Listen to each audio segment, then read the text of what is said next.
Olá, sejam bem-vindos ao Diálogos, um programa da TV Unesp para debater as pesquisas científicas e a relação entre a universidade e a comunidade. Nesta temporada, nós recebemos pesquisadores e professores de universidades brasileiras e europeias. Eles participaram do Congresso do Instituto de Estudos Brasil-Europa, o IBE.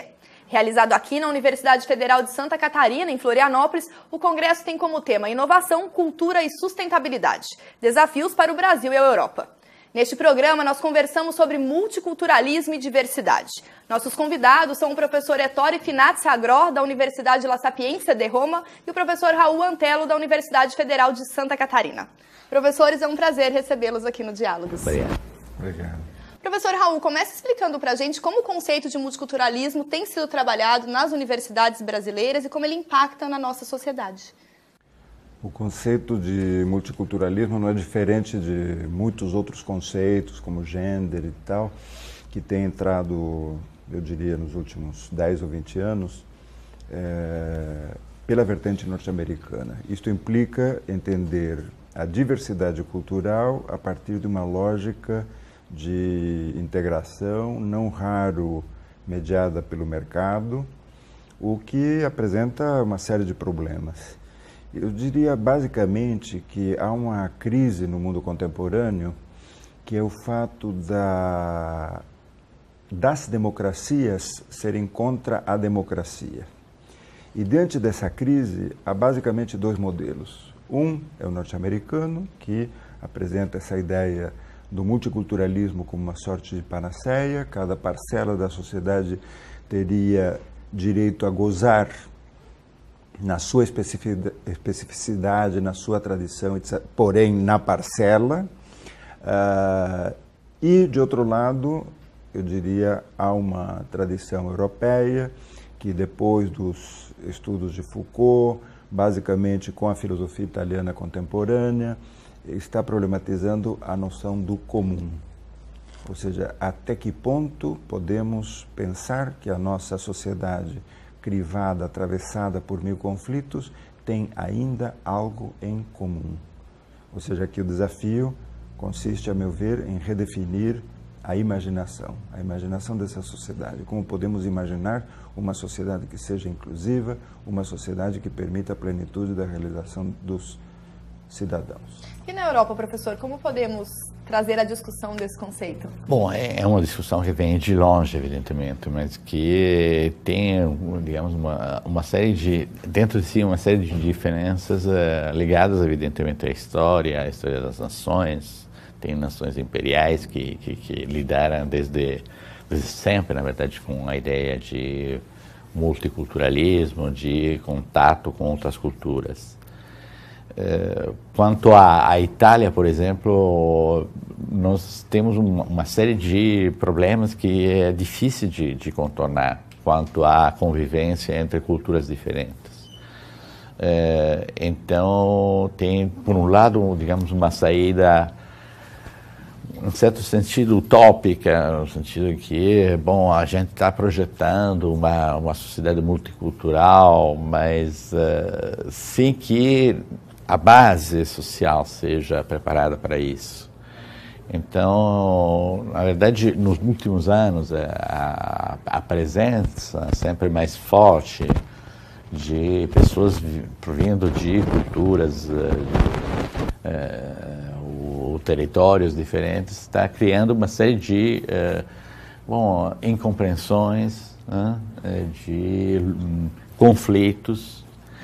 Então, tem, por um lado, uma teoria tentando, justamente, como disse o professor Antelo, tentando questionar justamente a noção de comunidade. Por outro lado, tem uma atitude da sociedade, que é uma atitude negativa em relação ao multiculturalismo, de rejeição do outro, do diferente. E a quem caberia, de repente, professores, a gente romper essa barreira e que o multiculturalismo deixe de ser um conceito, muitas vezes na teoria, e que realmente chegue na prática, nas comunidades, dentro da nossa sociedade? Acho que isso é só uma questão de, primeiro de tempo. Quer dizer, o tempo digamos, o fator que permite, digamos, a interação, permite que as pessoas se acostumem, digamos, à convivência entre as culturas diferentes. E, por outro lado, justamente uma ação política, né? Uma ação política que seja inclusiva. Nós temos ainda uma lei que é a lei chama Bossi-Fini, que impede a entrada de pessoas de outras culturas, de outras regiões, sobretudo do norte da África. E lidamos com esse problema. Então, por um lado, tem uma política que é uma política de exclusão do outro, e, por outro lado, temos uma sociedade que está rapidamente assimilando, ou tentando assimilar o diferente, a diversidade, a alteridade. E aqui no Brasil, professor Antelo, as políticas públicas, elas viriam na direção, são necessárias para também discutir o multiculturalismo?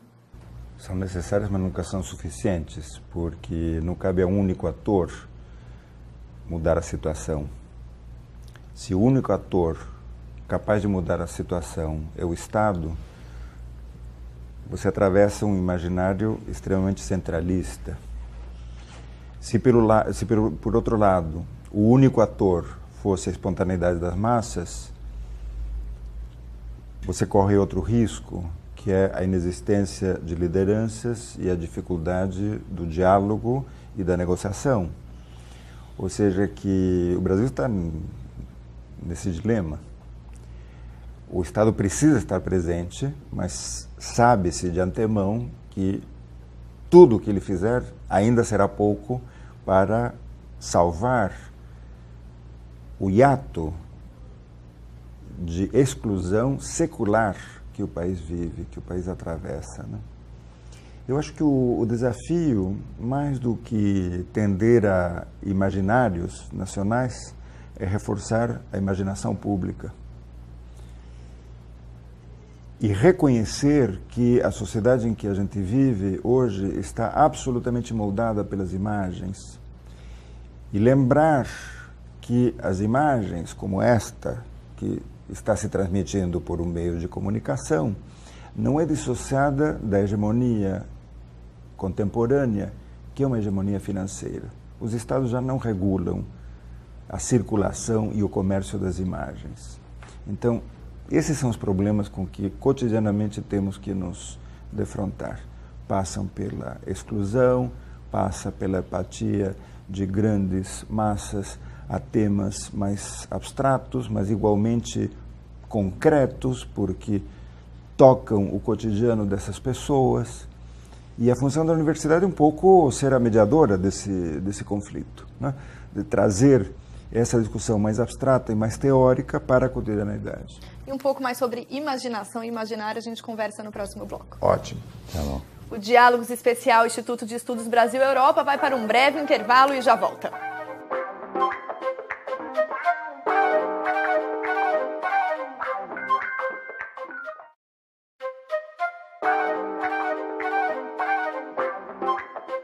O Diálogos Especial Instituto de Estudos Brasil-Europa está de volta. Hoje nós conversamos sobre multiculturalismo e diversidade. Professor Ettore, o senhor trabalha bastante com a questão do imaginário relacionado com a literatura. E o professor Antelo, no bloco anterior, chegou a comentar que é necessário trabalhar com essa questão do imaginário, a questão da imaginação com as pessoas quando nós estamos lidando com o multiculturalismo. E como que o senhor percebe essa relação dentro da literatura?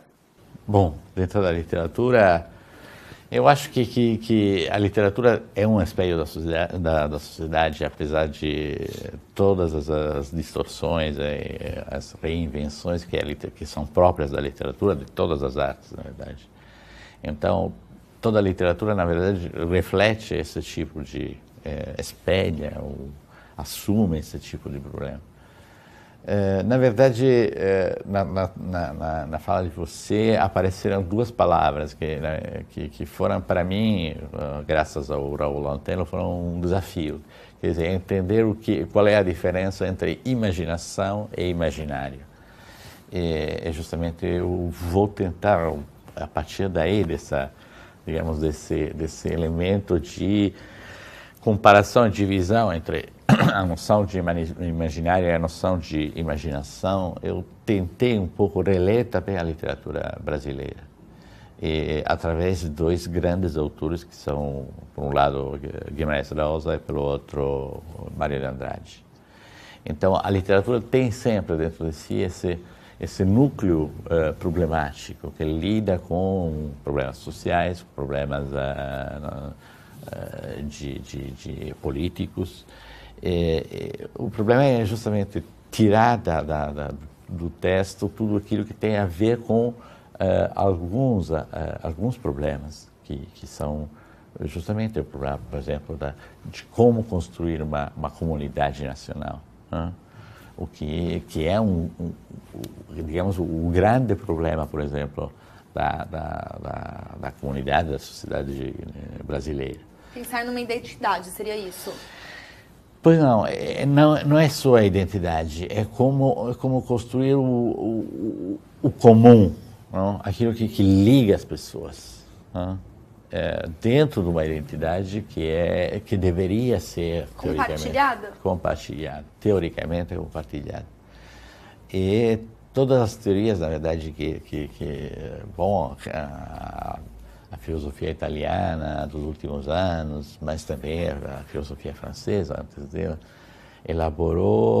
vão no sentido de dizer que, na verdade, essa comunidade só é possível através de uma negação.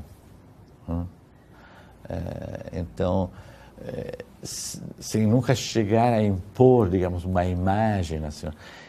Aquilo que estava falando o professor Antero é justo, no sentido de que nós vivemos uma sociedade em que o elemento icônico, a imagem tem uma importância que prevalece em relação àquilo que são aquilo que é digamos, a heterogeneidade do real.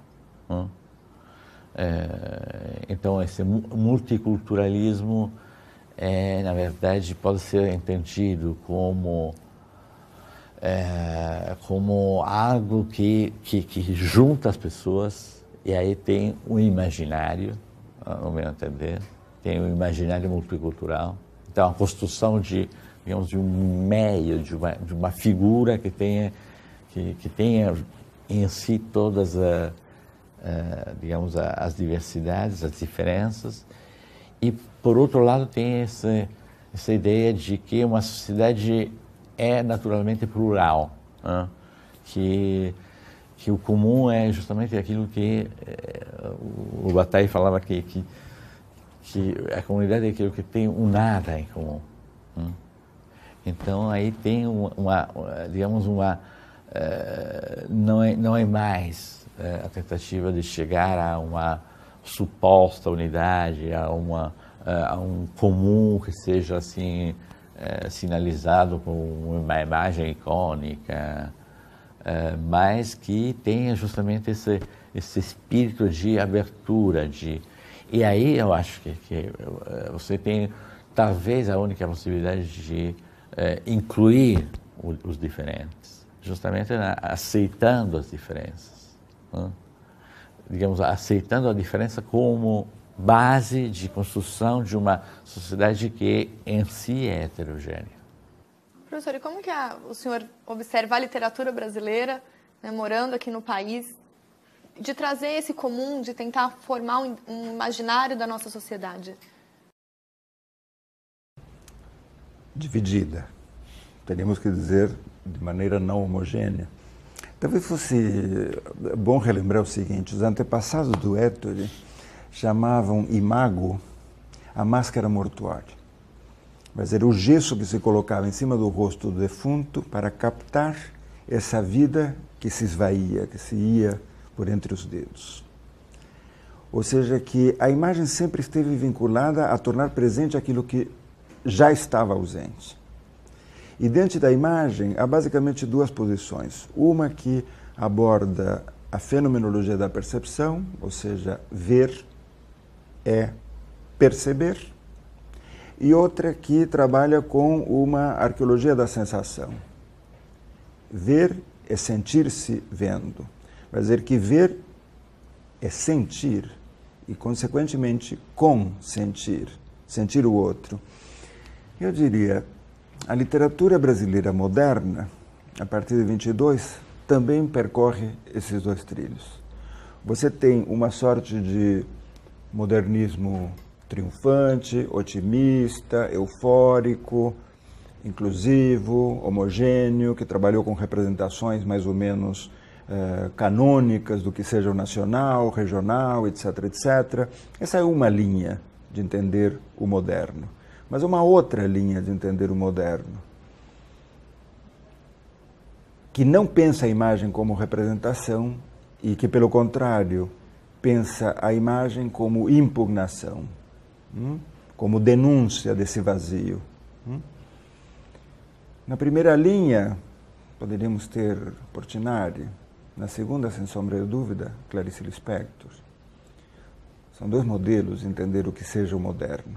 E eu acho que esses dois modelos de entender o que seja o moderno convivem hoje com a mesma vitalidade, né? Portanto, a luta política passa também por aí.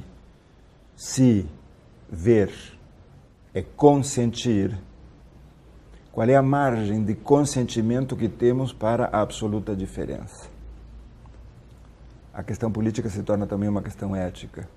Até onde estamos dispostos a consentir a alteridade absoluta do meu lado? Dividindo o meu espaço, compartilhando aqueles bens que eram meus. E aí, professores, um pouco sobre essa questão da pluralidade, da diferença, a gente conversa daqui a pouco. O Diálogos Especial Instituto de Estudos Brasil-Europa vai para um breve intervalo. Não saia daí.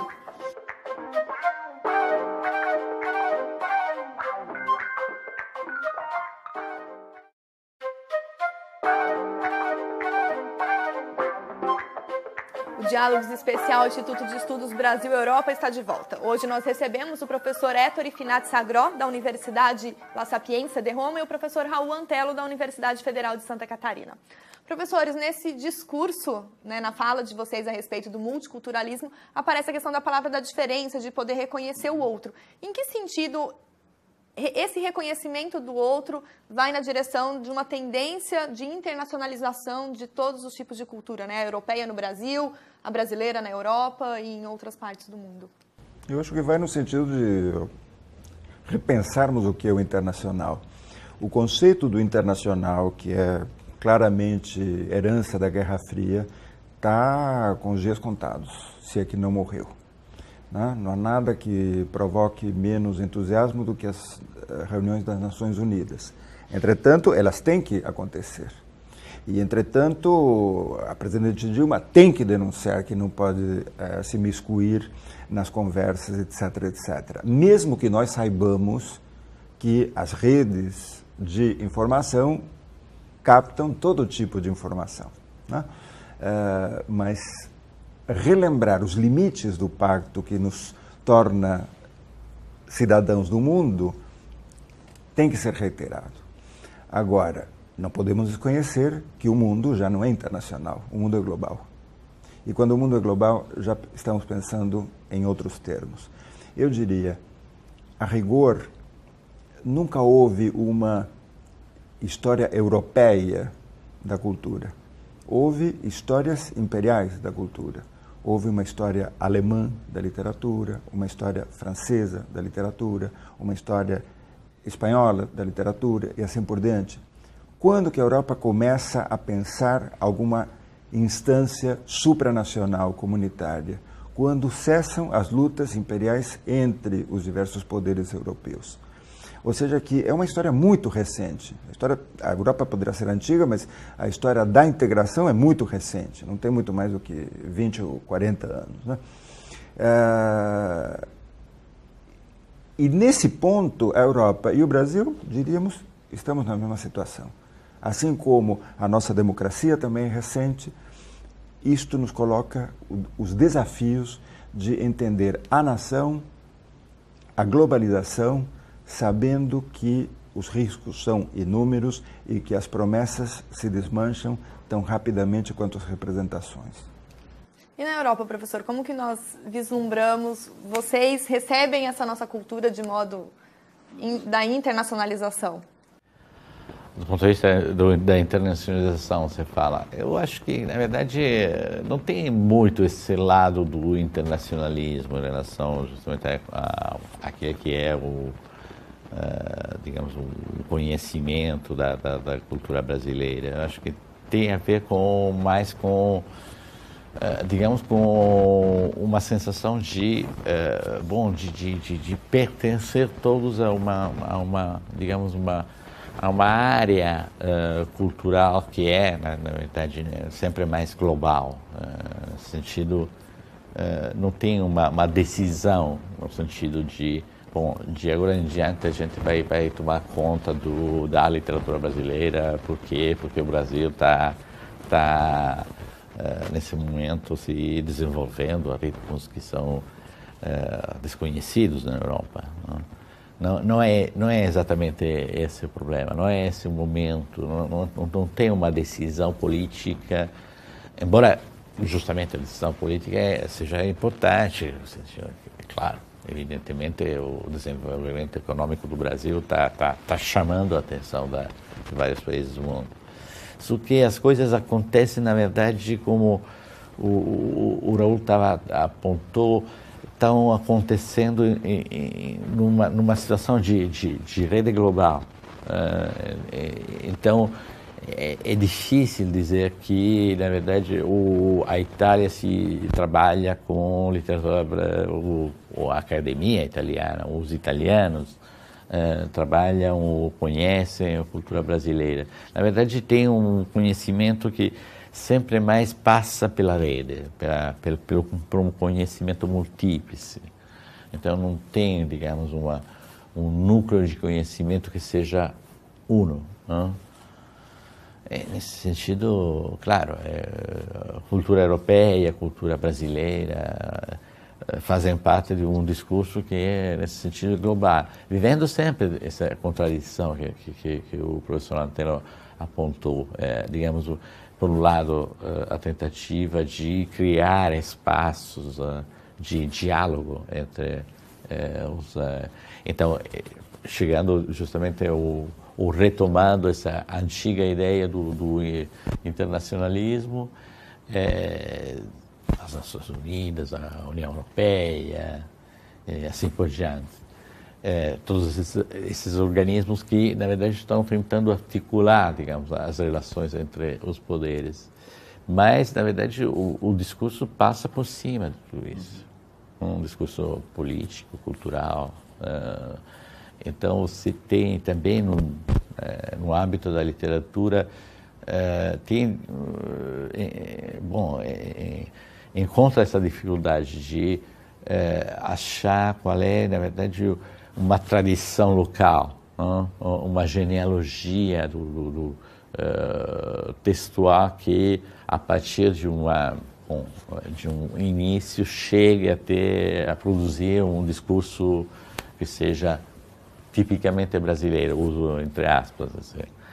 Por quê? Porque, na verdade, a literatura é um fenômeno que está se tornando sempre mais disperso, nessa forma que é justamente a forma da rede, que as sugestões vêm de lugares que a gente não controla. Alguns filósofos italianos justamente nos propõem o conceito de confim, para pensar a nossa situação presente. Né? Se não vivemos o fim dos tempos, certamente vivemos o tempo do fim. O fim de determinadas representações, de determinadas utopias. E isto nos obriga a constantemente repensarmos as tradições, reinventá-las constantemente. Né? A vantagem do conceito de confim é justamente podermos sair de uma lógica material, territorial, maciça e homogênea para não apenas o heterogêneo, mas a heterogênese. Ou seja, criar o outro, poder desenvolver a alteridade em nós mesmos. Né? Esse acho que é o grande desafio. E a literatura, como todas as artes, são um bastião indispensável. Erra redondamente quem pensa que a saída passa pela tecnologia. Para ter tecnologia tem que ter imaginação. E a imaginação sem a arte não vive. Professores, eu gostaria de agradecer imensamente a participação de vocês Obrigado. nos diálogos aqui direto da Universidade Federal de Santa Catarina. Obrigado. Obrigado. Essa edição do Diálogos Especial Instituto de Estudos Brasil-Europa fica por aqui. Na próxima semana nós continuamos a nossa conversa sobre a parceria entre a Europa e o Brasil. Até semana que vem.